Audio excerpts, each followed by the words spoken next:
எங்க மாமா போறீங்க? கடைக்கு போறேன்டி. நானும் வரேங்க, பொருள் வாங்கணும். நீ ஏன்டி வர? பொருள் வாங்கணும். ஏ சிச்சி மூஞ்சி அப்படி வைக்காத, ஆய் வருது. போய் ட்ரெஸ் மாத்திட்டு வாப்பா. 5 நிமிஷம் ட்ரெஸ் மாத்திட்டு வந்துறேன். ஆலி மூஞ்சியும் பாரு. A few minutes later. ஏங்க கிளம்பிட்டேங்க, போலாம்.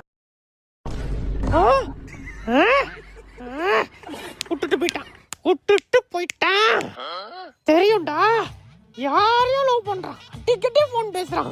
ஐயோ, பேசாம நைட்டு தூங்கும்போது கல்லு தூக்கி போட்டு கொன்னுடுமா, இல்ல சோத்துல வச வச்சு கொன்னுடுமா, இல்ல தலைவணி வச்சு உரக்கு எதனா பண்ணி ஆகணும்.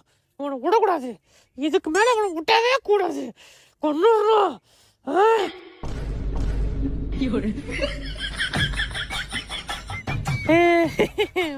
வாங்க கடைக்கு போவோம்.